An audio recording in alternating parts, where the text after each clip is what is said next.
Over 1 million people tested positive as of today, and over 250 persons are confirmed cases here in Nigeria. That is the situation with coronavirus or COVID-19 as of today. Well, the good news is that we are discharging more people on daily basis here in Nigeria. That's kudos to our health professionals in Nigeria. Now, with this advent of this bad wind or evil wind, whatever you call it, comes a lot of things. One of them, and very critical, is a psychological problem. What is going on in the minds of people? Why are we seemingly rejecting, rules and regulation as to how to curtail this evil wind? Those will be our thrusts on today's edition of Conversation. My name is Elizabeth, and it's conversation, so I'm definitely not alone. Let me start. They say ladies first, after men. So permit me to introduce the man, Dr. Kashmir Wankwo. Dr. Kashmir Wankwo, I know you're a clinical psychologist, a developmental psychologist, a family psychologist. Do I also add a media psychologist? And we have a psychiatrist, of course, a well-known face on this show, Dr. Shaibu. Nice to have you again with us. All right. We'll be going on a break. Let's find out what Abuja people actually, did or are still doing during the lockdown. Did they comply? I don't know. Let's see. Based on the advice of the Federal Ministry of Health and the NCDC, I am directing the cessation of all movements in Lagos and the FCT for an initial period of 14 days with effect from 11 p.m. on Monday, 30th March 2020. At the instance of a president of a Federal Republic of Nigeria, President Buhari, two major cities, Abuja and Lagos, were locked down. A lot of people never really thought it would be possible. But to double-check on the level of compliance, Weekend Deal took a drive round Abuja. Here is what we saw. City Gate, Area 1, UTC, Nyanya Garage, Lugbe,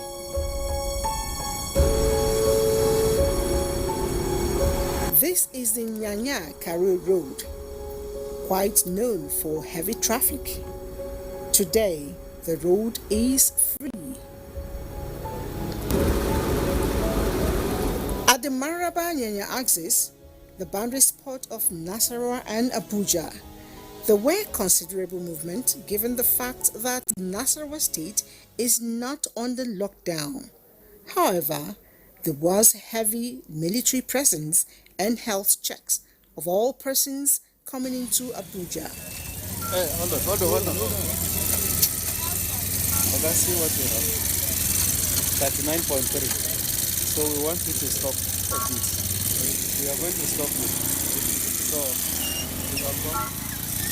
Karo Bridge had the same checks for essential workers coming into Abuja. The health workers insisted on full temperature checks for all pedestrians. The popular banking arena in Area 3 was more like a ghost town. Abuja residents complied except for essential workers. The law enforcement agents were fully on ground to ensure implementation.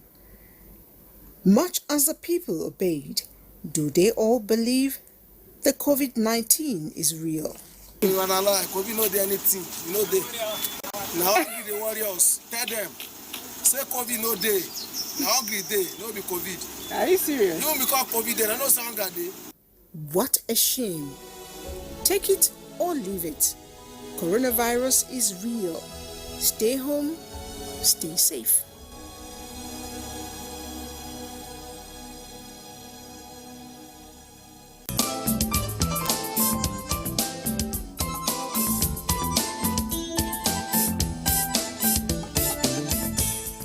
I love the resilience of my people, our Nigerian people, but we should not carry it too far.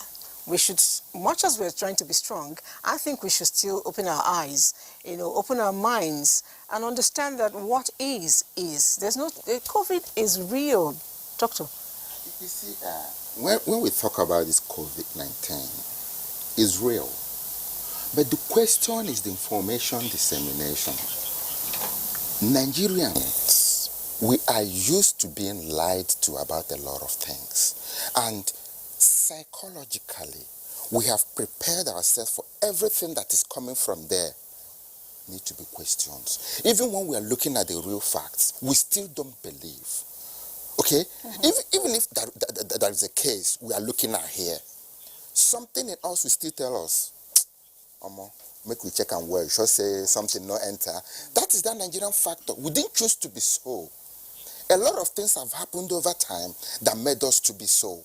So, trying to talk about this COVID-19 and making sure people know what it is, we need to go back to the drawing board. Going back to the drawing board means we need to talk about it, okay, that is my look.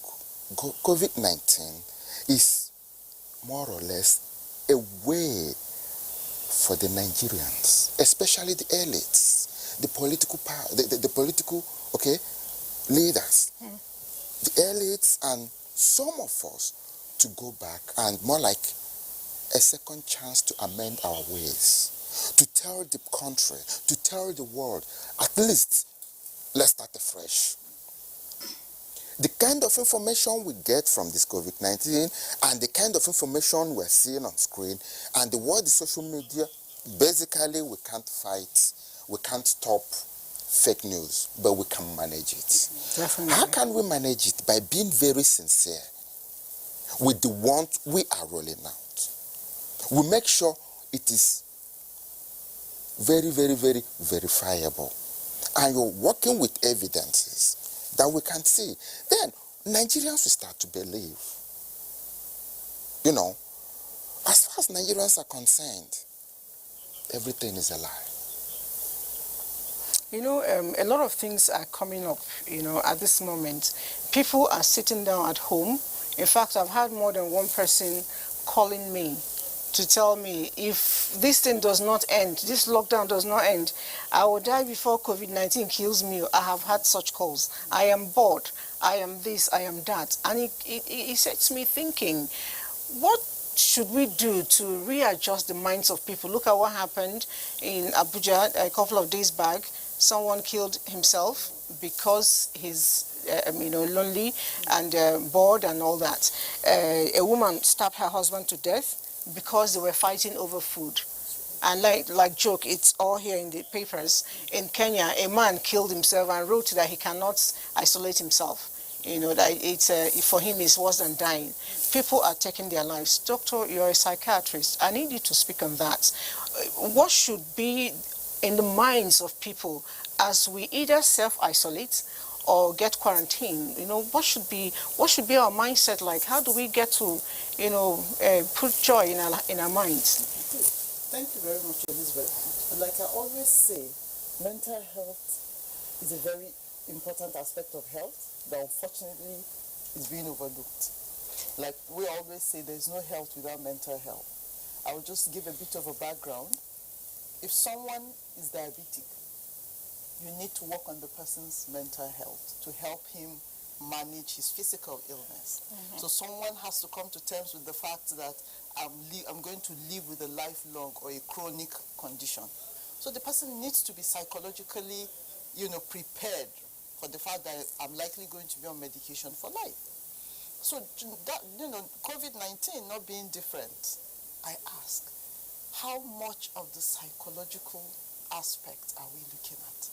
Psychosocial support is a major aspect of management of COVID-19. Okay, we focus on the fact that, it's a viral infection. It affects the respiratory system. But the thought and the fear and the apprehension that comes with knowing that you or a loved one is exposed to COVID-19. Look at somebody that ran away from isolation center. Exactly. Because it's just the fear, the stigma, So before the complications come in, you've probably died from the psychological impact. Are you telling Because us? I have people, someone called me and says, "Oh, doctor, are you still working? Is psychological service an essential service?" So it just tells you Imagine how that. people see mental health. And I said, now more than ever is when we have The the need most for it. cases. Yeah, but because again, we're able to manage a lot of our conversations, a lot of our patients, we're able to filter and say, okay, we can do telemedicine. We can see you electronically. Of course, then it depends on your case. Then we know if you need to come in, observing all the precautions. Yes, we have people that have been indoors since everything started, but are still worried sick that they might have been exposed. These days they say you don't, even if you're frying and you get choked, please swallow the choke. Yeah, exactly. You don't can't sneeze. sneeze, you can't That cough. is the fear. You don't You sneeze understand? because you're scared. It's fear. And the biggest problem in anxiety is fear. The biggest enemy we have is fear. And what is fear? It's either negative or positive. Forget everything and run, or face everything and stand. Do you understand? Now, the psychologists, the mental health practitioners, we choose to face everything and stand. Now, we're talking about COVID. Nobody's interested to know actually, is it fine, it's a viral, it's an infection, virus, but is it airborne? No. Nobody's interested in that. How do you transmit it? Droplets and this on this particular place. Before you say, guy and shift to that side. That fear already, you are dying before the real death. Why? The relegation of mental practice and mental well-being. Like the NDC, the national NCDC, they are doing great. Our doctors are doing great. Our scientists are doing great. You can do what you can do, but there are certain things you can do. Just like doctor said, who is there to prepare you for this? Who is there to tell you this is what exactly it is? Now, I really want to know, assuming a member of my family has a travel history, probably is not showing signs, but because he's a good Nigerian and he decides to self-isolate, probably in the same house, even though I've heard some people who say, I don't want to, transmit to my family members, they go to a hotel and pay for 2 weeks and do self-isolation in the hotel. Now, if I decide to do it within my home, what should be the manner of relationship between families, because a whole lot of stories have come in. Somebody said that, I was listening to, is it Beverly or something? She said that the worst part is she cannot see her children. Food is passed through to her from a hole. She now feels like a little prisoner. Yes, in your own home. She only gets to see sunlight through the window. She can't wait for this to be over. She was lamenting, and I saw it. I'm wondering, what should be the relationship so that you don't get to kill the person psychologically before the COVID-19 kills him or her? Okay, yes. Isolation in the house, the recommendation is you stay in a room that has a door that can be locked. Right, so you need to, this is all part of psychological support. So you need to let family and even children, understand that, okay, mommy or daddy or auntie, just traveled. Give them age-appropriate information. For this period of time, XYZ, mom, dad, uncle, brother, needs to be alone, just to keep us safe. So you don't need to pass food through a hole. You can open the door, drop the tray by the door, because the idea is to maintain that social distance. So the person is in a room alone. So no hugs, no, and all that. So the idea is the person doesn't come out to the room to sit down and watch TV, with the rest of the people. I mean, I can actually open that door, Oh yeah, and see people, move around in the house. But I don't need to go out. See, now, why are we talking about physical distance and social distance? We asked to do that because there are chances when you're like, we are very close, I might sneeze. Yes, and the Or droplets will... there might be droplets already in my hand or in my clothes. So they're hugging, I can get them, and without knowing, I just Yeah. No, touch my face. That is the reason for the physical distance we're talking about here. But you know, people are scared because of, again, lack of information and knowledge. dissemination. As in, the information is wrong. If you watch, the real information is not heard. But, okay, when this thing started, I had to go to Anambra State. I drove from Anambra State. When I was coming, when I was leaving Anambra for this place, some of the people, when I was leaving, my office was like, oh boy, we have already prepared the room for you when you go to Abuja and come back. I just looked at them, I smiled. They already gave you a room. They already prepared, more like, in the olden days, they said they mark somebody for death. Like they want to, sacrifice you to the gods. So you already, if not, I know what I'm doing, what I'm going to do, where I'm coming from, and I'm mentally prepared for it. As I was living, I've already told myself, just prepare. You understand? So you look at that. So that is why a lot of people are going to lie about their status. Yes. Because we had a case in Kwara State. That's stigmatization. We had a case Why in do you think University of someone Benin? that is highly placed like that, with that level of education, will do that? That is something that, I keep saying education and literacy are two different things. Education and literacy, yes. Education and literacy are two different things. You can have all the degrees in the world, but might not be as educated as people expect you to be. Very fine. And then our culture plays a very vital role. There are still some things that we have a culture of being secretive. Yes. And again, why are we usually secretive? Stigma. We don't want to be the ones that are labeled that, oh, their family had COVID-19. Big deal. Somebody has actually told me that if you finish with the sickness, it doesn't ever go away from your body. That for life, you will have the, damage within you. What damage? For I don't know. For a virus that is novel, for a virus that there's still so much we don't know. So you see, we can choose to hold on to positive information or negative information. And that's what, I don't know if anyone saw the little video clip by Emirates. I think that's one of the sweetest, positive thing I've seen. Because it talked about COVID-19 as a thing of the past.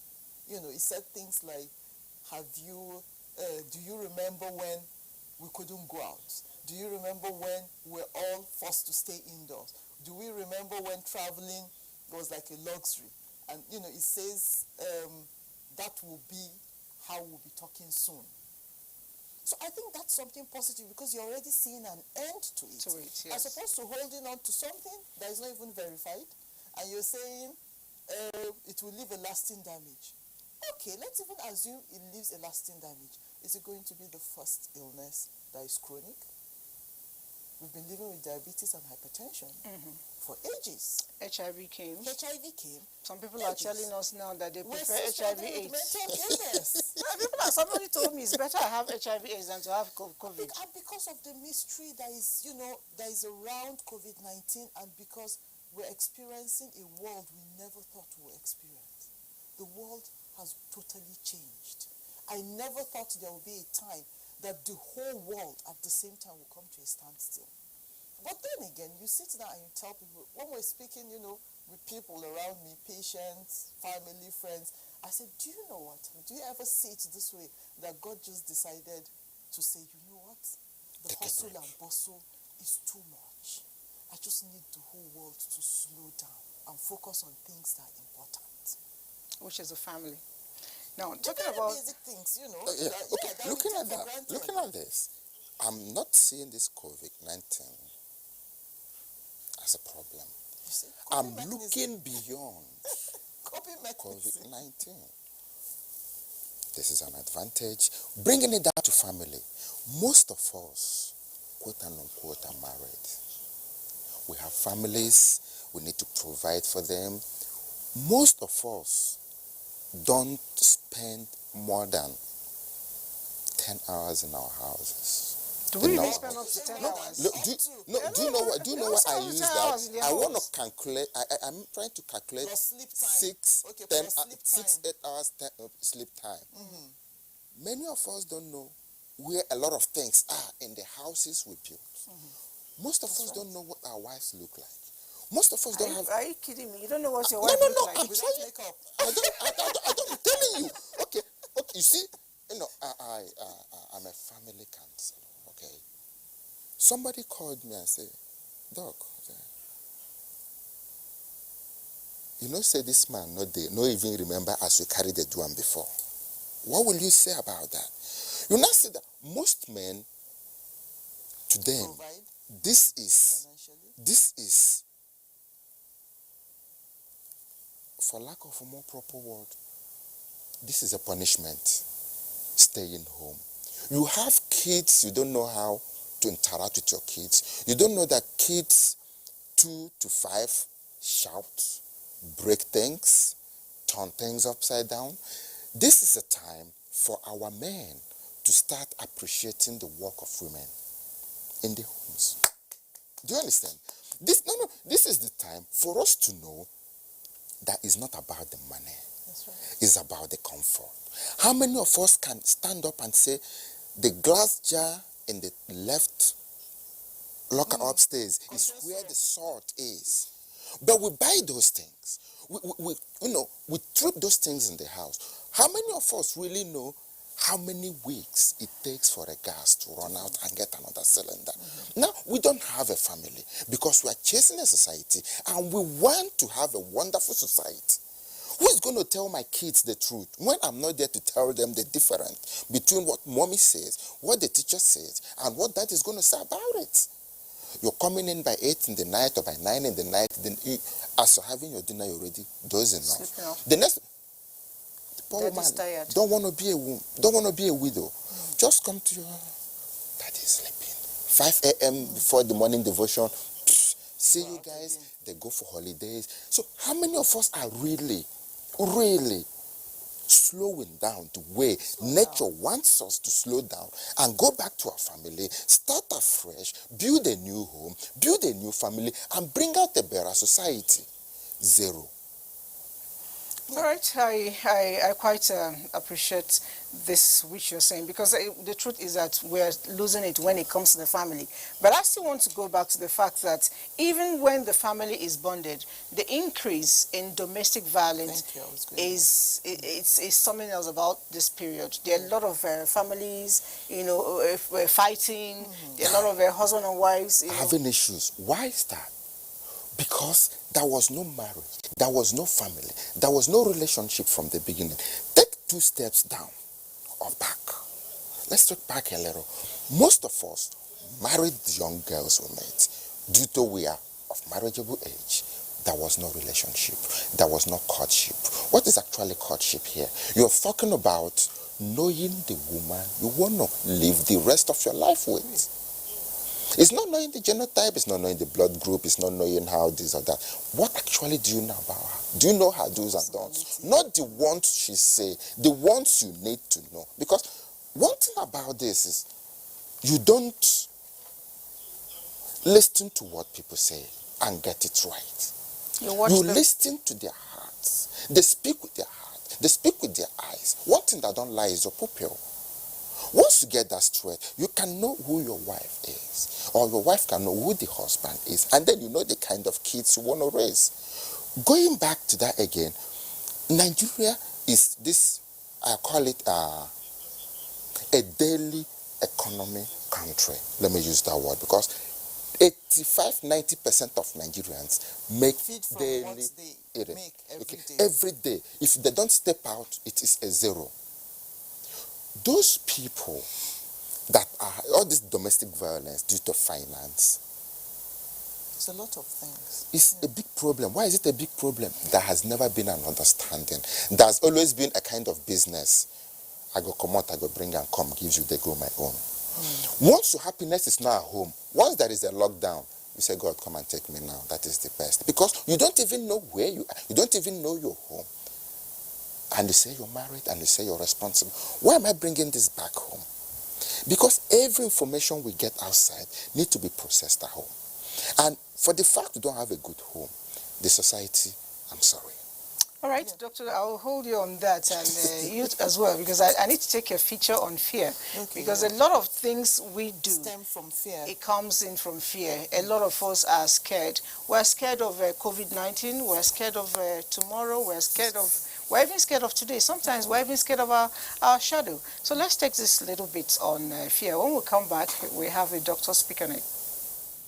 We thank Prince E.A. for that lovely bit, and I know that he spoke it all. What we can actually do is love ourselves. And he said we should tell each other, I care about you, so I care about you. And then, Doctor, I need you to speak on how to manage fear, because every one of us has that disease. It's a big-time virus. What do we do, especially about now? How do we manage fear? Some of us wake up early in the morning. The first thing we do is to check our phones. Who has died? How many people have contracted this thing? You know, has it reached my domain? Has it reached my community?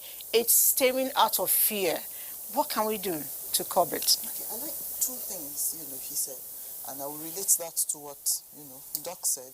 He mentioned at the point that the F virus has been there for very long, and that takes us to the coping mechanism. So you can decide to see COVID as a death sentence, and you can decide to see it as a lesson. He said he saw it as a good thing. And if you remember, I said that's coping mechanism. So you can decide to channel your thoughts. Okay, am I seeing it as an opportunity to just slow down and stay home? And while I'm doing that, I'm protecting someone else by not going out, right? And I can decide to see it as the end of the world. Looking at the case of the girl that committed suicide, saying that she felt the world had come to an end. So if the world had come to an end, she decided to end the world, her own world, before it ended. But that's not because she's weak. That's because she couldn't cope. And that's what mental health is about. When people commit suicide, it's not because they're weak. It's not because they're cowards. It's because they're unable to cope like other people. So with COVID, it's going to come with a lot of things. People that didn't know they were genetically predisposed to mental illnesses will come down, will break down. People that already had mental illnesses, it might be worsened. Right. And in terms of the family structure, like he said, it's two-pronged. There are some people that the fact that they're able to go out is what has kept their homes sane, is what has kept their marriages working. Because if my partner gets on my nerves, I'm able to just take a drive out to avoid strangling the other person. But now I'm forced to, stay indoors with this person. Right. So that's what is going to, that's what is responsible for the increase in domestic violence, fights, quarrels. On the contrary, for some, it's a bonding opportunity. Yes. So it's not A or B. In terms of coping mechanism, let's look at it. He said, at the end of the day, what we have is each other. And he said, yes. He said, if you don't like your TV, change the damn channel. And he says, if you feel you're unable to cope, dial the hotline of a reliable friend. Good. So I have a friend. I actually like that bit. Level-headed friends. Level-headed friends. Because there's someone that you may call that will feed into your fear. There are people who are just alarmists. Exactly. Who are just How? Your own is better. My neighbor just... How do you know who actually is a good friend? Good. Doc, please let me just hold you on that. And that is why exactly you have to be careful, who you speak to. Because sometimes it might even be my spouse, it might be my mother, it might be my brother or my sister that is feeding my anxiety. Right. So talking of that hotline, are we able to have... I like what, NCDC is doing, and they say, okay, there are hotlines that you can call if you think there's someone who might be exposed, or if you think you need to get tested. Where is the mental or psychological helpline? Where is the helpline that I can call to say, I think I'm losing it? I can't go out. I think I'm losing it. Can I talk to someone? And that's exactly what we're talking about, wellness. Wellness is not for that person who is ill, who everyone can see that is ill, is unable to cope. Wellness is about taking care of you and I, who are seemingly functional. It's long overdue. Do you understand? We need to have a national psychological helpline where I pick up the phone. Report someone who you think is. You don't even have to. Exactly. A loved one or myself. And I'm like, please, we need help. With this. And the person at the end of the line is a qualified mental health practitioner. It's not just someone who is talking arbitrarily, someone that is using evidence-based medicine to help you and support you. And if after the assessment I see that, it's beyond wellness, this person has tilted into illness, I signpost. Where do you live, ma'am? Where do you live, sir? Okay, the nearest place you can actually go for help is, I would recommend you. Or you can even call I don't know if it will be ambulance.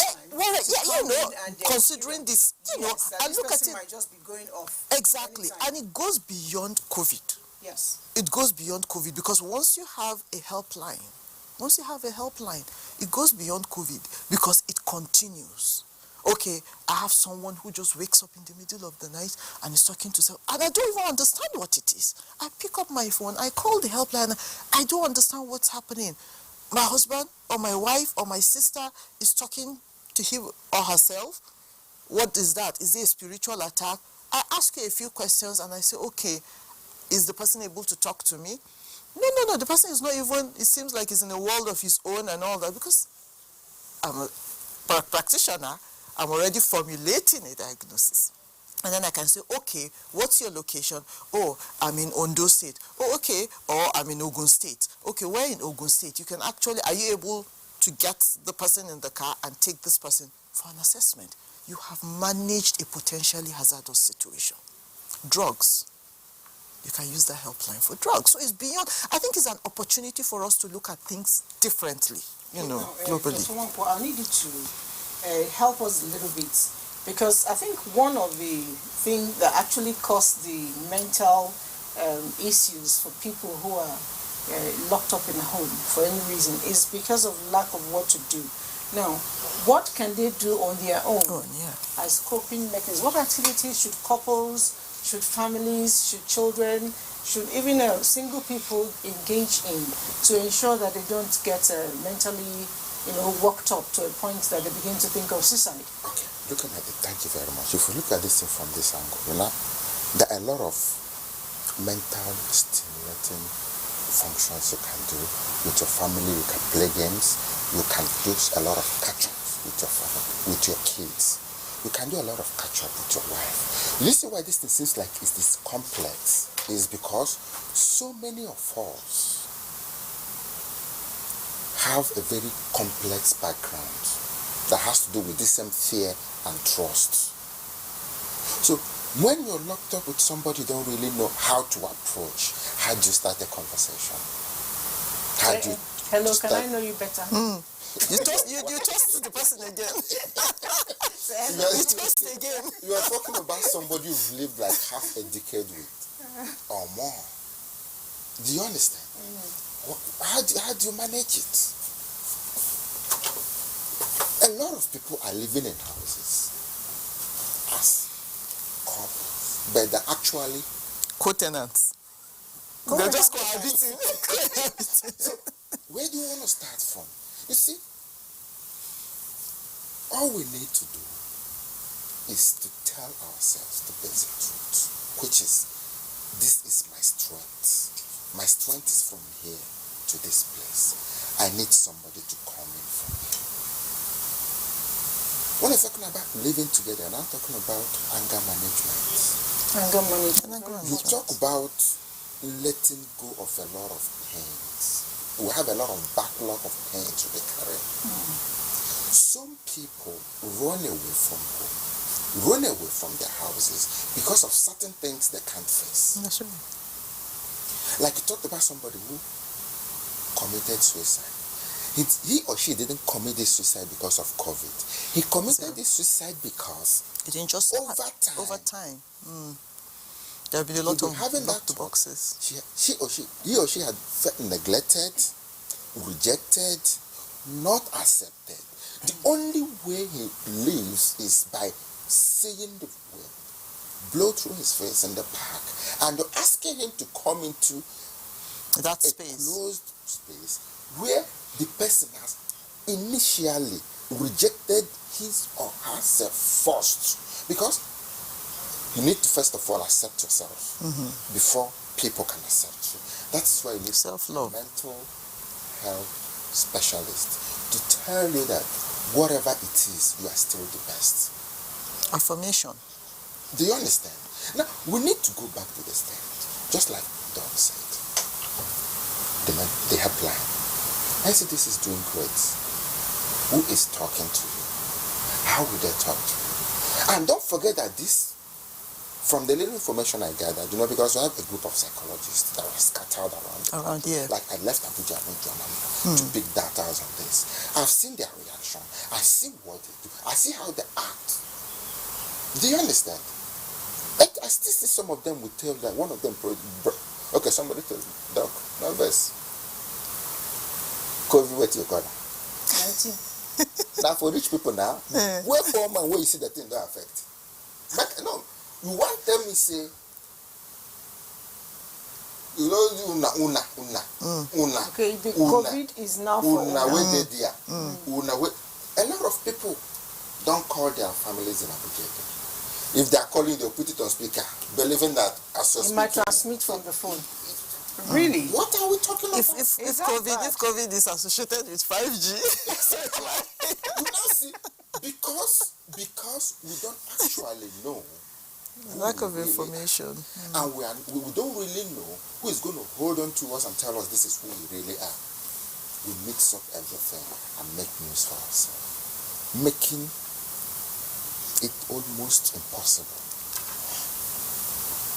extremely difficult and almost impossible to come together to find a solution to ourselves, to being together, to finding something to do. When you can't talk to your child, you can't talk to your fiancé because you don't really have a topic to talk about. You can't even go back and bring out the old pictures and say, hey, remember that first day I caught you on that bridge and it was raining, I was trying to give you a lift and you're doing now can you see? We don't even have that history. We don't even know where to start the conversation. Why would I tell my wife, hey, excuse me, can I meet you? Yes, my name is Okeko Kafo because I've not met you before. And that's when you're married for like 10 years. And the kids are looking at you. I know why I'm very particular about family. When we moved to industrial or social, which is another aspect of wonderful psychology, because this thing broke down the economy. And when I talk about the common economy now, we talk about the entire environment. The industries broke down. A lot of people had their friends, their family in their work. Those things they couldn't get from home, they get them in the office. You see people run to work, 6 a.m., they're off. And once it's 5, they say, oh, today is very early. They dread weekends. They are married.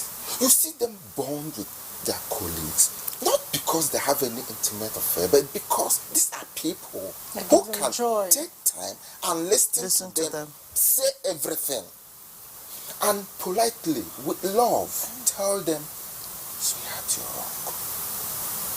And not, now your way, not be your mate to be this. You see, the COVID that Nigeria is suffering is our personal relationship with us.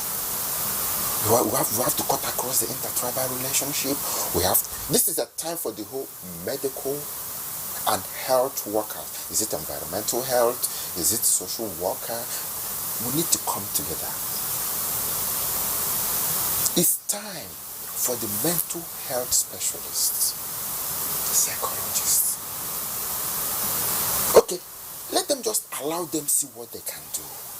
There's a whole lot to be done. There's a whole lot. There's a major part of this. Every A major part can be an advisor.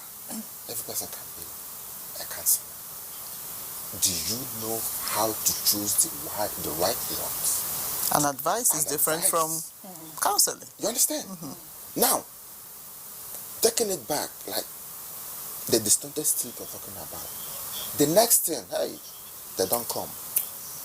I bind you and I cast you. Yeah. What are you binding? What are you casting? There is a mental issue. Manage it. Look at it. It's not spiritual. Know It's not what spiritual. the fear is all about. Instead of calling a professional, you're calling one of your pastor or imam or something. What has it got to do? All right, so before we leave, I would want to know, I know some time ago you tried to teach me Relaxation techniques. how Breathing to cope exercise. with fear. When I have a breathing exercise, Breathing yes. exercise. I need you to run that by me again so that every other person can learn it. You know, Okay. because that fear will come, it's a must. Yeah. Whether with COVID-19 or with any other thing. We have other diseases coming up.